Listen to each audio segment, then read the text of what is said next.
Hi, you guys. So I am doing something different today, Monday, the 27th. I hope your day is off to a good start. I hope you had a relaxing weekend. We actually had a heat wave here in Oregon, even on the coast, that the forecast was 86, 89, 88 degrees. I think it got up to 88 on Saturday. Hot, dry. Sunday, it was warm, but it was still that breeze that was coming through. And it used to be so comical, or at least initially, that they consider a heat wave to be in the 80s, because I lived in St. Louis.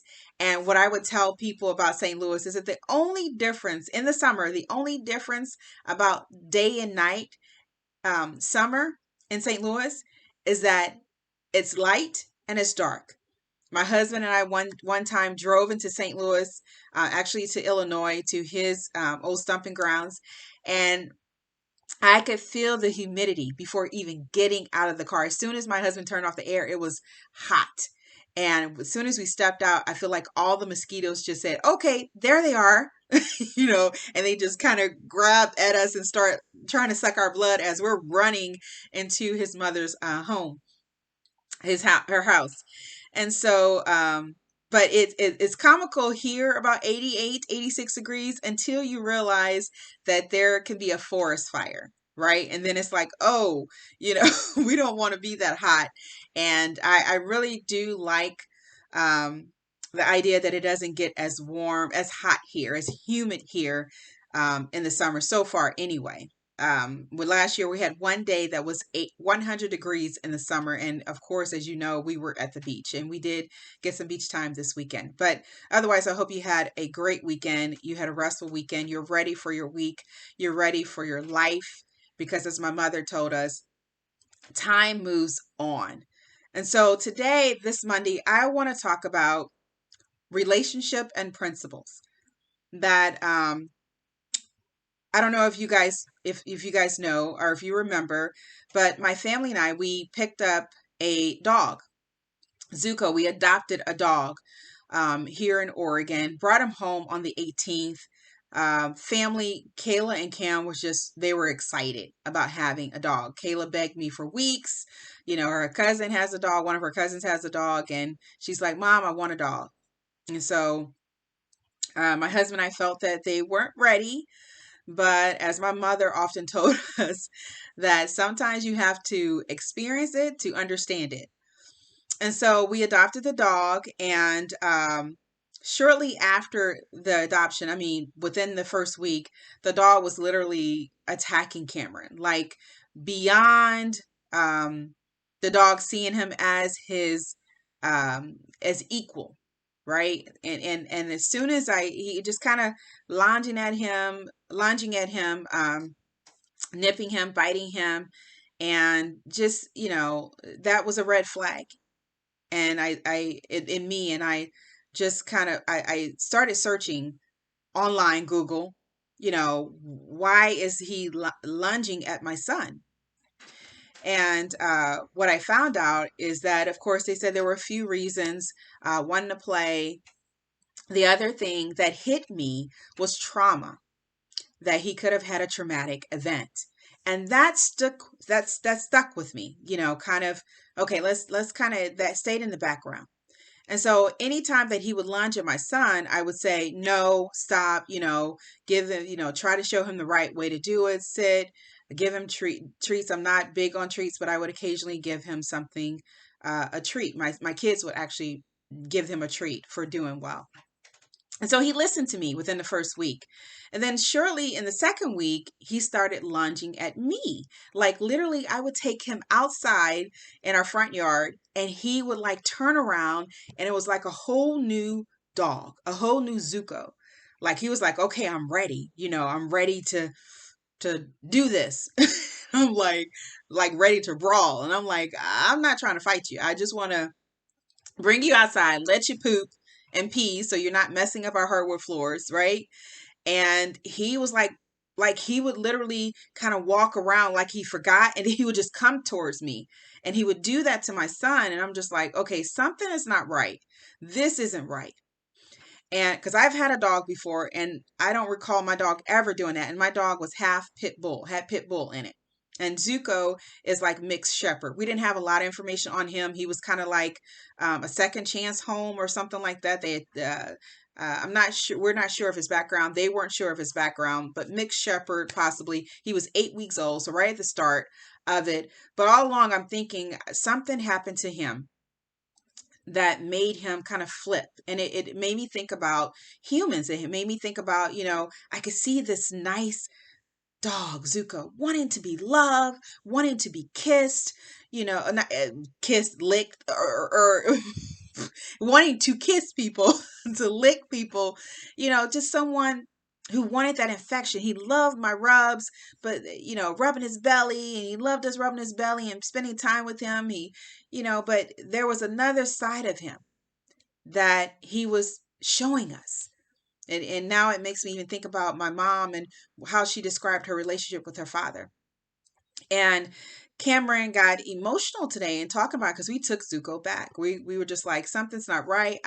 I couldn't afford to see to have my children experience this. Kayla was scared of him. We could didn't it seemed like they were feeling limited in their own house. And I told them, Zuko is a guest in our house. It shouldn't be like this. That's what I was saying. And that's one of the principles that I've led with, is that life shouldn't be like this. Something is not right. And so my husband eventually was like, we're going to take him back the weekend. And it came to, we're going to take him back today. And so we took him back almost 2 weeks ago. And occasionally, the kids have been talking about him. And then Cameron started mentioning about him while we were outside walking this morning. And the thought came to me is that, he was missing him. And the thought came to me that's an issue, because relationships, we've been talking about relationships, and I equate the biting, the attacking, with hitting and abuse. And I said, if we miss relationships like that, then we have to go within ourselves and look at, what do we define as a relationship? What is our definition of relationship? What is our definition of love? What is our definition of nice? I had to redefine. I had to look at my definition of nice. Because long ago as a child, I thought because somebody was being nice to me, that it was okay that he was doing something that was not right. And so often when we talk about relationships, I'm not talking about just mother, daughter, sister, brother. I'm talking about aunt, uncle, aunt, niece. I'm talking about cousins. I'm talking about relationship with our coaches, with our music teachers, administrative, with our employers, with our employees. That the reason why I'm doing the Monday talks is because many people are struggling with their health. Many people are struggling with the heart. Many people are having cardiac or heart events on Monday because they're thinking about their life. They're thinking about their troubles. They're thinking about their relationships. And many people are struggling in relationships because of the lack of, or the inconsistency of, the application of principles. What do you stand for? What do you define as nice? What do you define as love? What do you define as respect? When we can miss or be in relationships that do not honor our personal space. And some people say, well, if you just train the dog, he'll be okay. But often I think we make excuses when we see problems or issues, when we allow people to treat us a certain way, that sometimes that relationship is not for us. Zuko may need more behavioral training. And one of the things that the behavioral specialist said, that my husband told me, is that he could have had a traumatic event taken from his mother too soon. And she encouraged us to bring the dog back. My mother would tell us, don't let people tell you the right thing to do. You know the right thing to do. I knew My internal barometer was going up, was firing in directions and saying, this isn't the way life is supposed to be. We should not have to hide or be afraid in our own home. My daughter should not be jumping around on the couch being in fear because of the dog that she has. My son should not be continually attacked by a dog. I should not. He even lunged at me in the house. And it was by instinct that I just kind of grabbed, like put my hand on the side of his face and put him right back down. Because I know I don't deserve that. I don't deserve people disrespecting me with their voice and disrespecting me with their body and disrespecting my body. And it took me some time, an incident for me to realize that. And it's been a growth process. And I want you to look at, when you get a moment, to look at what are you struggling with and why are you struggling with it? What troubles do you have? What troubles do you have in your heart that's bothering you, that's causing blockages inside of you? Principles is something I've been talking about for a long, long time. That I remember being 14 years old and being so thankful that my mother shared her life lessons with me. That I use those as life principles. Life principles, often people think that that they limit you, that they imprison you. But in actuality, they free you, because then you know what you stand for and what you will not stand for, what you won't put up with. And then you're not troubled at night because you're in a relationship where someone beats you or calls you outside your name. You're not troubled at night because your boss disrespects you, because someone touches you inappropriately, because you are going against your own inner truth that tells you this isn't right.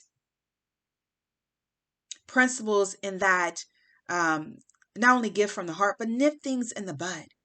When someone is making inappropriate comments, and you know it's inappropriate, you feel it's inappropriate, but you allow it to continue because you want to keep your job, because you want people to like you, because you don't think you're good enough to get the job standing on your own morals and principles.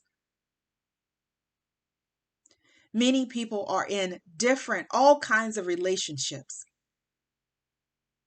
that are misusing and abusing what they stand for. Nip things in the bud, my mom would tell me. Don't start nothing, won't be nothing. Don't call yourself outside of your name, because if you do, that gives people the window to look into you and say, oh, that person is dealing with self-esteem issues. Not everybody is like that, but everybody is dealing with their own issues, their own pain.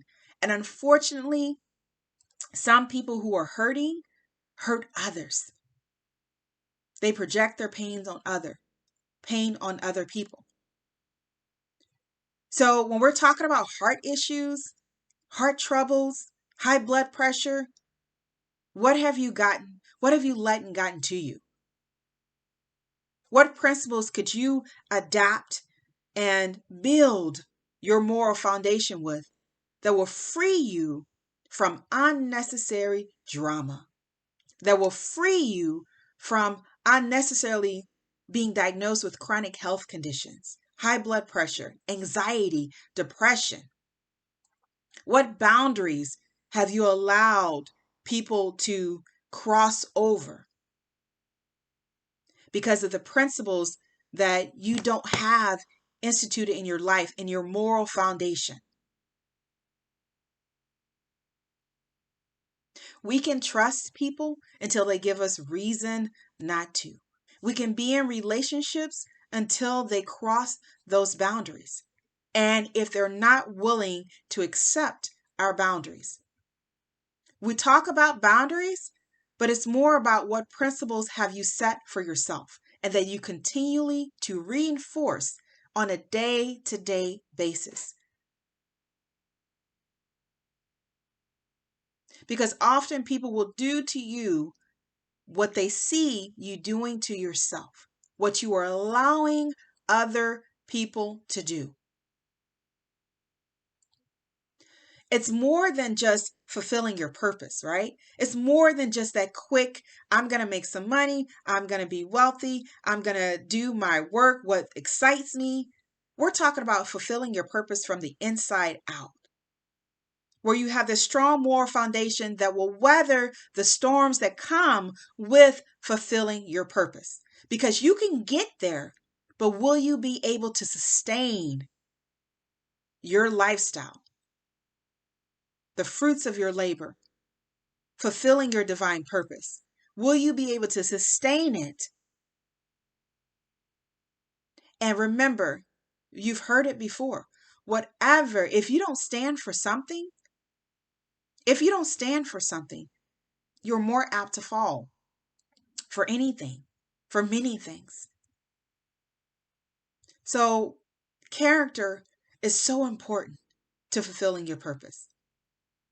Who you are, what you stand for, will continue to lift you up every day, will continue to fill your heart with joy. Excuse me. You deserve better. You deserve to have a life of joy from the inside out. You deserve to create, set, and reinforce your boundaries, because people will teach you. Not only people will you when you say you teach people how to treat you, you teach people how to treat you also by how you treat yourself. So make this day great, make this lifestyle great. Remember, it's about evolving to your highest self. And through the evolving process, we continue to know more and more about who we are in spirit, who we are in awareness. And it makes a difference when you know what you stand for. This is Timika Chambers. If you haven't listened to Create a Generational Life Cycle podcast, it's on many of your well-known podcast apps, Anchor, Apple, where I've been sharing my mother's life principles, things that have helped guided me in avoiding many potholes from my experiences throughout life, throughout my earthly journey. There could have been many potholes I could have fallen through, but it was because of carrying those principles in my backpack, because of building my foundation with principles, things that I learned from myself and what I learned from others. Principles can be life sustaining. And so check me out on Create Your a Generational Love Cycle. And you're here and fulfill your divine purpose, where we not only talk about purpose, but we help get you there one step at a time in the best possible health and healing from the inside out. Talk to you guys soon.